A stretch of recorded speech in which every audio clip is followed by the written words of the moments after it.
Welcome to the 2025 Massachusetts Open Preview Show, presented by Titleist and FootJoy. I'm Nia Frederick with Mass Golf, and joining me today will be Stephen Hanjack. We're going to cover all things 115th Massachusetts Open Championship, set to take place June 10th through 12th at Sacconnesset Golf Club.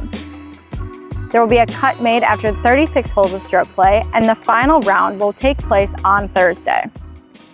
All right, Stephen, we're taking the Mass Open back to the Cape for the second year in a row. It's very exciting, and I know you visited the course, so I want to hear your thoughts. What are we dealing with here? Yeah, so we had a chance to go do our drone footage the other day, and I gotta say, it is a visually stunning property.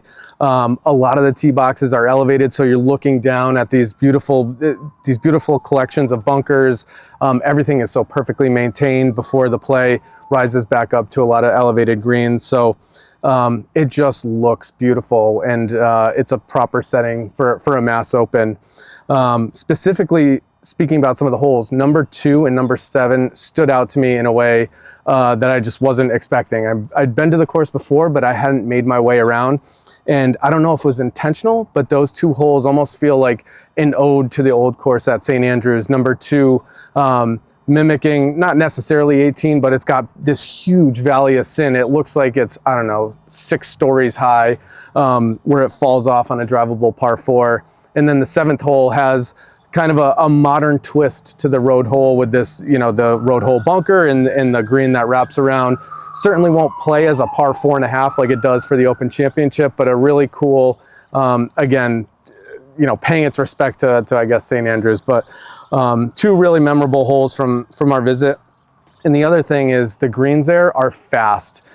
They look like absolute lightning. I remember when we were there for US Open qualifying last year, some of the guys that qualified were saying that it was such a defensive day on the greens. These guys are going to see 3 straight days of it.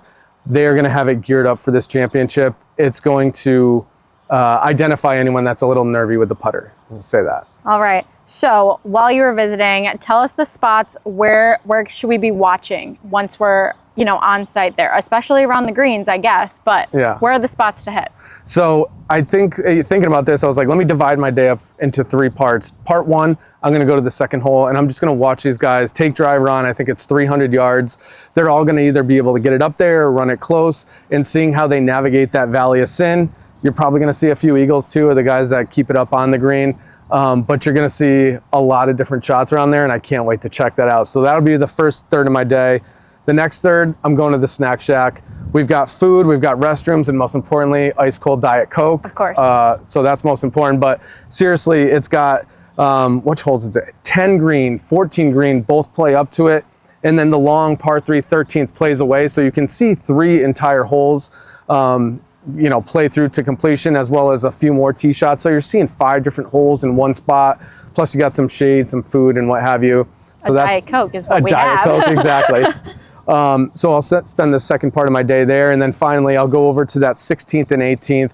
They both sit, or where you would watch, you're kind of above, so you're looking down. The par 3 16th plays over water, a beautiful shot.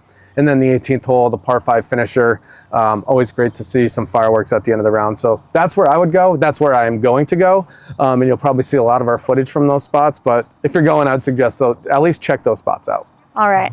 So we've touched on it a little bit with Sacconnesset hosting previous Mass Golf events. What can we note from past success at Sacconnesset events that we've had? Yes. So 3 events come to mind. Number 1, the 2016 Mass Mid-Amateur Championship. Matt Parziale won that one. He's always in great form. Last year, he was a semifinalist at the Mass Amateur, even battling a little bit of a health scare at the time. So you're going to see Matt Parziale at the top of the leaderboard. I'm almost certain of it. Number 2, in 2017, the Mass Open was at Sacconnesset. Jason Thresher won his 2nd of 3 straight Mass Opens. So again, a name to always be on the lookout for at a Mass Open, but especially here at Sacconnesset. Eric Barlow and Brad Adamonis also played well at that one. So, some course knowledge over 3 days, perhaps that'll translate over to this year. And then last year we had US Open local qualifying. Will Frody would be a name that I look at. He was in the first group out, I think, last year. Then he had to sit around for 5 hours and then went out in a playoff and played 2 holes absolutely perfectly. I think it was 17 and 18. Played them exactly how you would draw it up in advance to US Open final qualifying.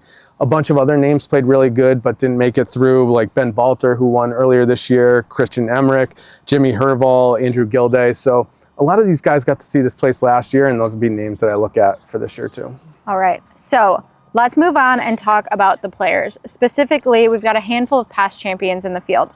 David Pastor, the 2023 Massachusetts Open winner, Joe Harney in 2015, Ian Thimble in 2014, Kyle Gallo in 2011, and Andy Morse, who won in 1989 and in 1992.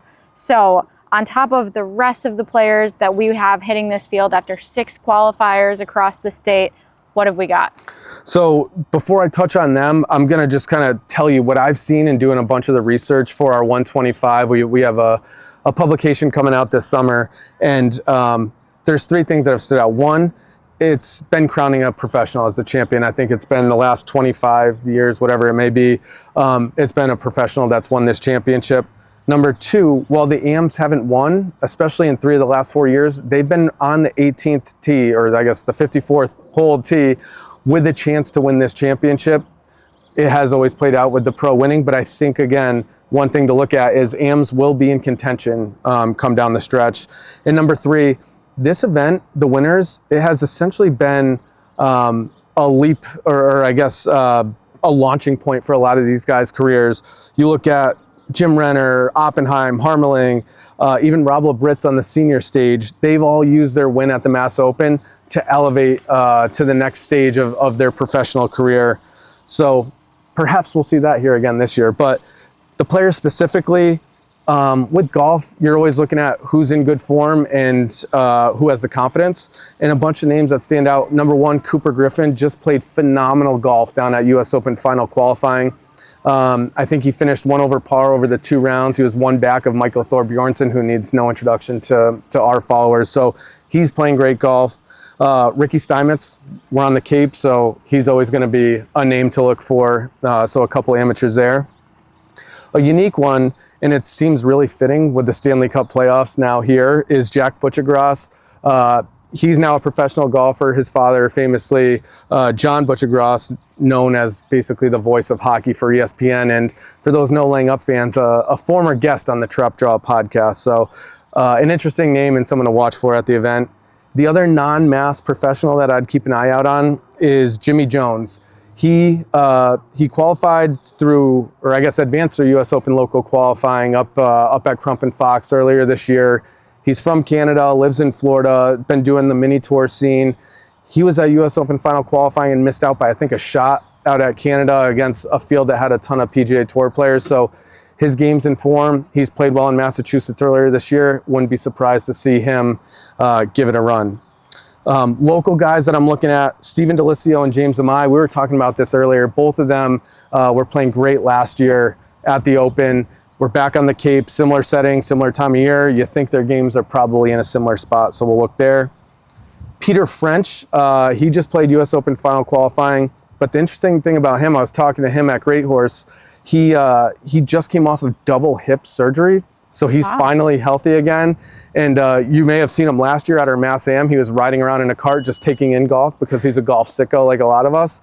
But he's finally back out there playing in form. So another name to watch for out at Sacconnesset. And the last one, before I get to my picks and takes later, is Chris Francoeur, a former champion of the We Met, a bunch of other Mass golf events. He's been playing great golf on the PGA Tour Americas. I think he has 2 top 5 finishes. So we're really excited to see him back up here in Massachusetts, and I would think he's going to be in the mix. All right.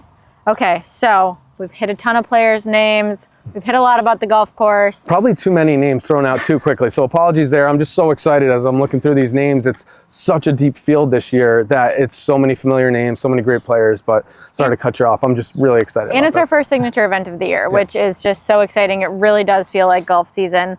So that's where we bring it to Stephen Hanjak's picks and takes. What do you think is going to happen? Obviously not at all associated with anything that Mass Golf has to do. We'll be there covering whatever happens on those final holes, but what have you got? Outside an exciting finish, and that's what we're hoping for. I mean, we're covering this. We just hope it's exciting, memorable, and all that. But yeah, it's fun to throw a few takes out there and get people a little excited or riled up in some cases. But until proven otherwise, I think we're going to see more of the same. I think this event's going to come down to the last hole. I think we're going to have an amateur standing on that final tee with a chance to win. And like we've seen the past few years, I think a professional that's playing for their livelihood is going to step up on that final hole. And in this case, it's going to be a par 5 that's gettable for the longer hitters. I think it's going to play out like that again. And while I was going to pick Joey Linane, he recently dropped out. He's playing in an elite amateur event this upcoming week. So I'm going to go with the local stud who's been playing unreal golf the past few years, CJ Wichenbaugh, as the amateur that's going to be on that 18th tee with a chance to win. But the person who I think is going to win is Jimmy Herval. He's another guy that just played US Open final qualifying. I know I sound like a broken record there, but a lot of these guys, it just speaks to how good this field is and how good these guys are playing. Herval's finished as runner-up in the Mass Am at the Country Club. He's been playing great golf on the professional tours, and he's a Massachusetts guy. He's a Hopkinton guy. I think it's his time to shine, and I think this then helps elevate him to the next step of his professional career. So we'll see if that's how it plays out, but that's how I'm seeing it. I'm just following the trends. That's all I'm doing. All right, I'll take it. So with that, I mean, I think that's everything we have to cover here. Obviously, we've dove into the golf course itself, the players to watch. We welcome anybody to come down to the Cape and watch and hang out with us, hit those spots, get a Diet Coke, watch around the greens as you will. But if you can't join us, you can follow along at Play Mass Golf on all social media channels and on our website, massgolf.org. We will have the Championship Central page for all the news and all the updates and everything. The drone footage? The drone footage. We will have all of the hole-by-hole flyovers presented by Delta. We have so many things coming to that page, so many things coming to our social media. We hope everybody follows along and just can take in the event from anywhere, from the golf course itself or from home behind our social media platforms. It's going to be great. If you're at the Cape, come by, say hi to us. We're always looking for some goofy characters in the background. So looking forward to it, and can't wait to get out to Sacconnesset. Yes. Thank you so much for joining me today. We will see you all next time.